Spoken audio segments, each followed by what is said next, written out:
From Wall Street to crypto, seduction has always been a business model because underneath every empire of wealth, there's desire, not just for money, but for validation, power, control, and sometimes love. Imagine a man in a crisp Armani suit standing at the bar of a rooftop in Manhattan. He's charming, magnetic, and just a little dangerous. He's not here for a drink, he's here for leverage. And across the room, someone is already falling for the illusion he's selling.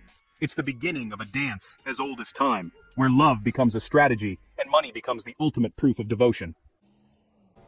This isn't one story. It's every story that happens when emotion meets economics, when love becomes currency, and manipulation becomes an art form. Every major scandal, from Bernie Madoff's Ponzi empire to the Tinder swindler's deceit, begins with the same spark: trust.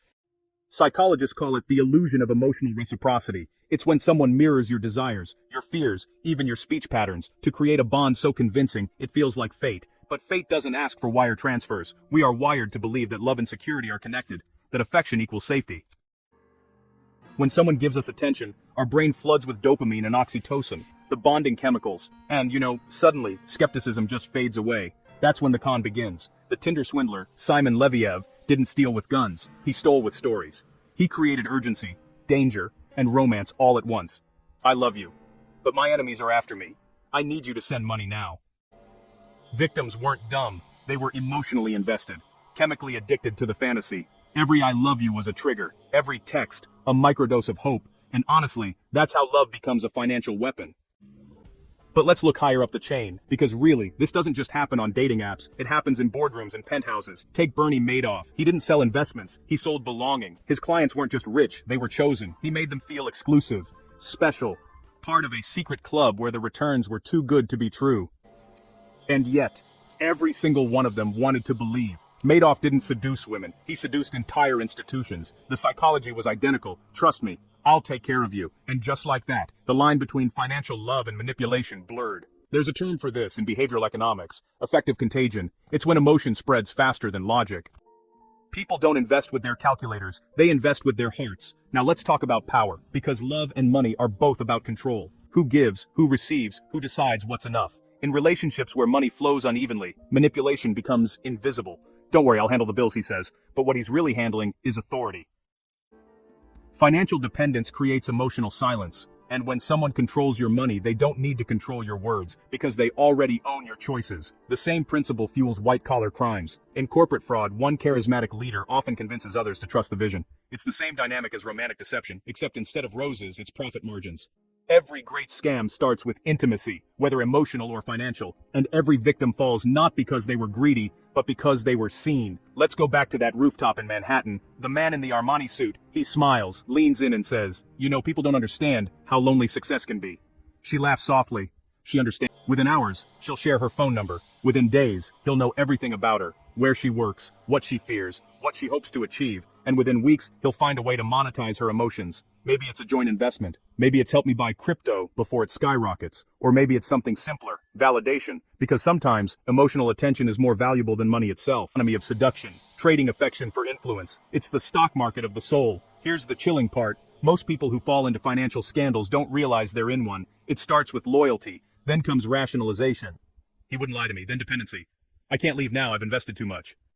And by the time the truth arrives, it's not just the money that's gone. It's the identity built around it. Because love doesn't just blind you, it reprograms you. And in the hands of someone who understands the psychology of desire, that's the ultimate tool for control. The victims don't just lose wealth, they lose reality.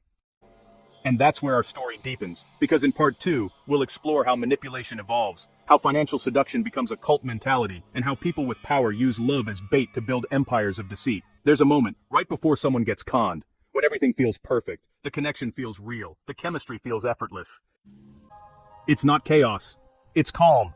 Because manipulation doesn't feel like manipulation, it feels like love, and that's what makes financial seduction so powerful. It doesn't come at you with greed, it comes wrapped in romance. It whispers, we're in this together.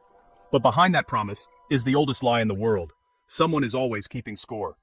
Let's break down how this really works. The psychology behind every great scam built on love. It starts with mirroring. The con artist studies you like a market trend. Your habits, your dreams, your weaknesses. They become your reflection. You like art? So do they. You're worried about money? So are they. You believe in fate? Suddenly so do they. It's the illusion of soulmateship. You're not being seduced. You're being surveyed. Then comes validation. They make you feel extraordinary, chosen, capable, different. You feel seen in a way that's honestly intoxicating. That's the investment phase. But it's not financial yet. It's emotional. They're building trust equity. And once that emotional equity peaks, they leverage it. Now the ask begins, softly, strategically, plausibly. Could you spot me till Friday? Could you co-sign this business loan? It's just temporary, I promise. But it's never temporary, because once money enters the equation, you're no longer equals, you're collateral. This dynamic doesn't only play out in bedrooms, it happens in boardrooms too. Think about Elizabeth Holmes and Theranos. She didn't just sell a product, she sold belief. Her investors weren't just buying into blood testing technology, they were falling for her confidence, her story, her charisma. That's the psychology of financial intimacy. When someone inspires you emotionally, you loosen your logical boundaries. You start to believe in them, not about them. And belief, once weaponized, becomes financial hypnosis. Holmes made even billionaires feel like they were part of something revolutionary. She was soft-spoken, but certain. She didn't demand. She invited.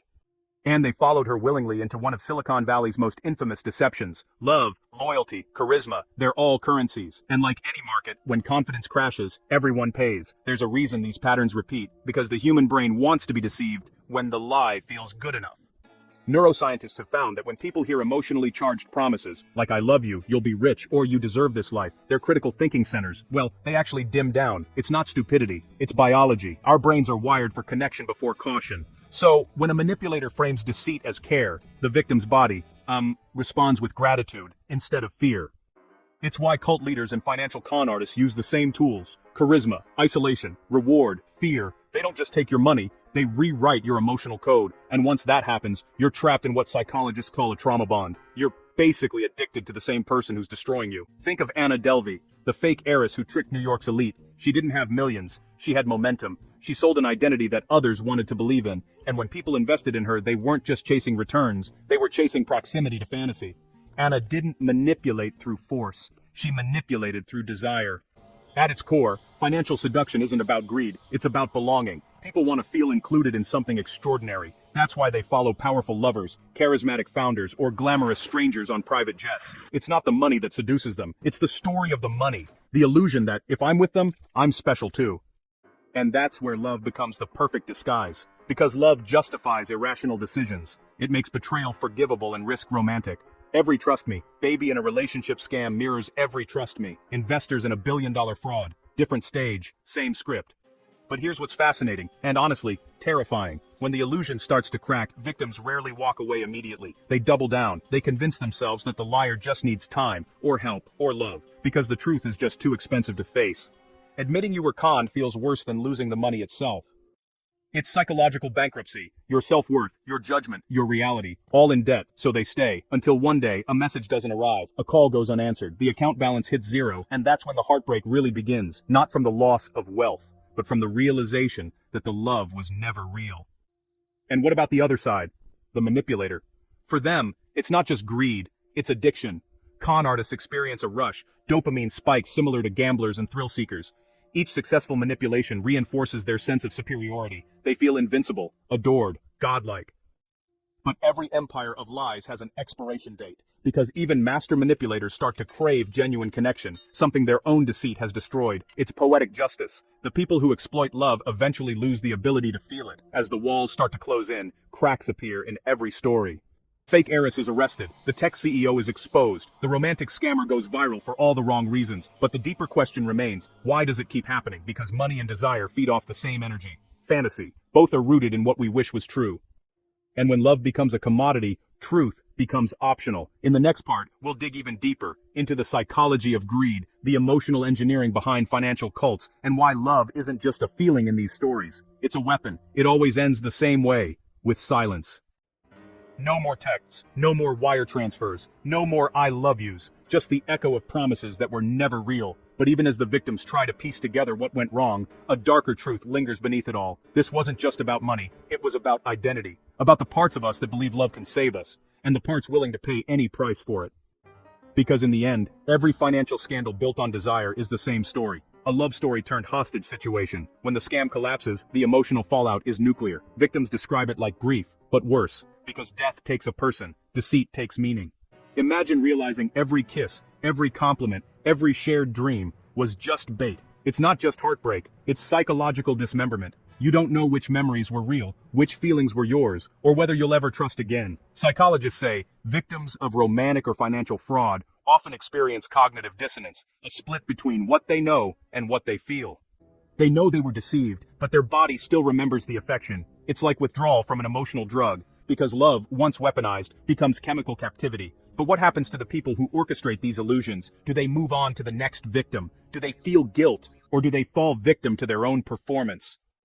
The truth is, they do all three. For many high-functioning manipulators, con artists, power brokers, even CEOs, control is their addiction. They don't crave money as much as they crave the chase. They thrive on the thrill of being believed. Every new target is a fix. Every deposit, a hit of validation. But just like any addict, they can't stop. They escalate, higher stakes, bigger lies, deeper risks, and eventually, they start believing their own story. They fall in love with their own illusion. That's how they self-destruct, because even the best liar can't escape the one person they've truly deceived, themselves. At the heart of every great scandal, there's a war between the love of power and the power of love. Take Bernie Madoff, who told his family, "It started small. I thought I'd fix it later." Or Elizabeth Holmes, who convinced herself that changing the world justified cutting corners. Or Simon Leviev, who rationalized that everyone lies in love. They weren't just manipulating others, they were, rewriting morality to fit their obsession, because that's what greed does. It turns self-delusion into self-defense. When power becomes an aphrodisiac, love becomes collateral damage. Greed, at its core, isn't just wanting more. It's fear. Fear of not being enough. Fear of losing control. Fear that without wealth or validation, we, disappear. That's why greed and love are so intertwined. They both feed the same hunger, to be seen, to be chosen, to matter. The difference is, love asks for surrender, greed demands possession, and when those two collide, something dark happens. People start confusing control with connection. They measure devotion in dollars, they confuse manipulation for intimacy. They say, "I did it for love," when what they really mean is, "I couldn't stand being powerless." Here's the irony. We don't just punish these behaviors, we actually, glorify them. We make Netflix shows about scammers. We glamorize billionaires who play by their own rules. We hashtag #girlboss under headlines about fraud and call it ambition. Our culture doesn't just allow financial seduction, it monetizes it. We're addicted to watching it unfold, like moths circling the same flame that burns us. That's why scandals like OneCoin, Theranos, or the Tinder swindler go viral. They're not just crimes, they're reflections. They hold up a mirror to the parts of us that envy confidence, wealth, and power, even when we know it's fake. Because deep down, we all want to believe that love or money can rewrite the rules. We just hope we're the one pulling the strings. But there's another ending. One most people never see. It's when the victim transforms. When shame becomes self-awareness. When loss becomes clarity. It's the moment they realize the manipulation wasn't about stupidity, it was about humanity. The desire to trust, to hope, to love. Those are strengths, not weaknesses. That's when the real recovery begins. Because the opposite of being conned isn't revenge, it's resilience. It's learning to see love not as an investment, but as a choice, and money not as validation, but as a tool. When you separate the two, the illusion loses power. We live in an age where feelings are monetized, where heartbreak becomes content, and wealth becomes foreplay. Every like, every view, every transaction blurs the line between affection and ambition. Influencers sell love, investors sell hope, everyone's seducing someone, even if it's just for attention. The psychology of money and desire isn't just about fraudsters, it's about us. We all crave the fantasy of emotional security wrapped in financial success. And, honestly, the moment we believe the two are the same, the cycle begins again. Because seduction isn't always a crime, sometimes it's a career. So maybe the question isn't why love fuels financial scandals, but why we keep falling for them. Maybe it's because, deep down, we'd rather believe in the fantasy of love and wealth intertwined than face the truth that neither can guarantee happiness. Because in the end, the heart and the wallet speak the same language. Both can be generous, both can be greedy, and both can be broken. From Wall Street to crypto, from power couples to Ponzi kings, seduction isn't just a scandal, it's an industry. And, the greatest con of all is that we think we're immune to it. If you like true crime love stories where money, love, and lies collide, please subscribe to the channel and share it with others. Thank you.